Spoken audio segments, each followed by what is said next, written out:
ദിലീപിൻ്റെ പ്രശ്നവുമായി ഉണ്ടായിക്കഴിഞ്ഞപ്പോൾ ഞാൻ അനുഭവിച്ചതാണ്. ദിലീപ് എൻ്റെ സുഹൃത്താണ്, യാതൊരു സംശയവുമില്ല. ദിലീപ് ഒരു കേസുമായി ബന്ധപ്പെട്ട് വന്നപ്പോൾ എനിക്കുണ്ടായ, എന്നെ അത്രമാത്രം ഹെർട്ട് ചെയ്ത സംഭവം എൻ്റെ കുടുംബം. ഇപ്പം അദ്ദേഹം പറഞ്ഞല്ലോ, ഒരു രാഷ്ട്രീയ പ്രവർത്തകൻ, ഒരു പ്രവർത്തകൻ അല്ലെങ്കിൽ ഏത് മേഖല പ്രവർത്തിക്കുന്നവനും ചില ആളുകളൊക്കെ ചിലപ്പോൾ നൂലിമക്കെട്ട് ഇറക്കിയിരിക്കും, ചിലപ്പോൾ ഒരു സുപ്രഭാതി വന്നിരിക്കും. ഞങ്ങളൊക്കെ എടുക്കുന്ന എഫക്റ്റ് ഒരു അദ്ദേഹം സിൻസിയറായിട്ട് അദ്ദേഹം പറഞ്ഞ അഭിപ്രായം, ഒരു പൊതുപ്രവർത്തകൻ അല്ലെങ്കിൽ ഒരു ജനപ്രതി അല്ലെങ്കിൽ വേണ്ട ഏത് മേഖലയിലായാലും ശരി, അവൻ പ്രവർത്തിച്ച് അത്രമാത്രം അവൻ്റെ ജീവിതത്തിലെ പലതും ത്യജിച്ച് എഫർട്ട് എടുത്ത് മോളിൽ കൊണ്ടുവരുമ്പോൾ ഒരു സുപ്രഭാതത്തിൽ അതിൻ്റെ വസ്തുതകൾ മനസ്സിലാക്കാതെ റേറ്റിങ്ങിന് വേണ്ടി അത് ഇടിച്ചു താഴ്ത്തുമ്പോൾ ഉണ്ടാകുന്ന നഷ്ടം എത്രയാണെന്ന് പറയാൻ സാധിക്കും. ഞാൻ പറഞ്ഞില്ലേ, ദിലീപിൻ്റെ ഇഷ്യൂ, അത് കഴിഞ്ഞ് ആദ്യം ദിലീപിൻ്റെ ഇഷ്യൂ കഴിഞ്ഞു, അത് വന്ന് ഞാൻ പത്രസമ്മേളനം നടത്തി ആ കാര്യങ്ങൾ ക്ലിയർ ചെയ്തു.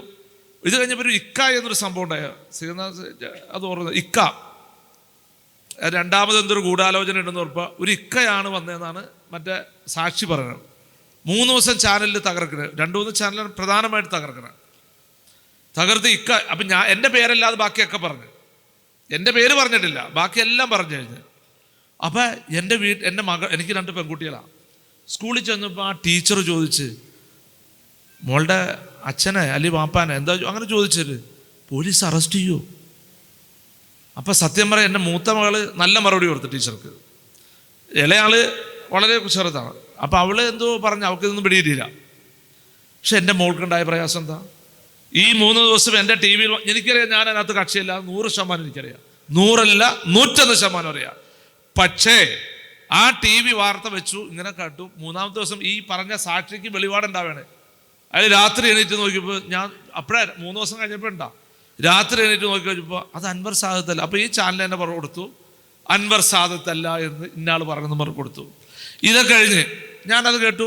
നമ്മൾ വിധിക്കപ്പെട്ടവരാണല്ലോ, ഞാനത് കമൻറ്റും പറയാൻ വേണ്ടി ഒന്നും പറയേണ്ട ആവശ്യമില്ലല്ലോ. പക്ഷെ എൻ്റെ കുടുംബത്തിനുണ്ടായ പ്രയാസം, എനിക്കുണ്ടായ ഡാമേജ് ഇതാര് തരും? ഈ ചാനൽ തരുമോ? ഈ പത്രമാധ്യമം ആരായാലും അത് തരുമോ? അതാണ് അദ്ദേഹം ചോദിച്ചത്. എൻ്റെ അനുഭവമാണ് പ്രിയപ്പെട്ടവരെ. എന്നിട്ട് ഈ ഒരു ചാനലുമായി എൻ്റെ അടുത്തൊരു സുഹൃത്തും ആ അടുത്ത സുഹൃത്തും ചോദിച്ചു, നിങ്ങൾക്ക് ശരിക്കും അൻവർ സാദത്ത് അല്ല എന്ന് അറിയാമെന്നല്ലോ, പിന്നെ എന്തിനാണ് അങ്ങനെ ഒരു പുകമറ സൃഷ്ടിച്ചു? പറഞ്ഞേ 3 ദിവസം അങ്ങനെ ഓടിയെന്ന്. എന്ത് 3 ദിവസം അങ്ങനെ ഓടിയെന്ന്? ഈ 3 ദിവസം ഓടിക്കാൻ എൻ്റെ പൊളിറ്റിക്കൽ കരിയറിനെ, ഞാൻ സത്യം പറഞ്ഞാൽ വളരെ കഷ്ടപ്പെട്ട് വളർന്ന ഒരാളാണ്. പാർട്ടിയുടെ താഴെ level, booth president, ward president, panchayat member, ജില്ലാ പഞ്ചായത്ത് മെമ്പർ, ഞാൻ ഇന്നും പൊതുപ്രവർത്തിപ്പോൾ അദ്ദേഹത്തിൻ്റെ വാക്കുകളോട് എനിക്ക് വളരെ സന്തോഷം തോന്നി. അദ്ദേഹത്തെ പോലെ ആൾ എന്നെക്കുറിച്ച് ഒരു നല്ല അഭിപ്രായം പറഞ്ഞപ്പോൾ എനിക്ക് സന്തോഷം തോന്നി. ഞാൻ ജനങ്ങളുടെ ജീവിക്കുന്ന, ഞാൻ ജനങ്ങൾക്ക് വേണ്ടി ഡെഡിക്കേറ്റഡ് ആയിട്ട് പ്രവർത്തിക്കുന്ന ഒരു പൊതുപ്രവർത്തനാണ്. എൻ്റെ പ്രസ്ഥാനത്തിനും അതോടെ തന്നെ ജനങ്ങൾക്ക് വേണ്ടി പ്രവർത്തിക്കുന്നത്.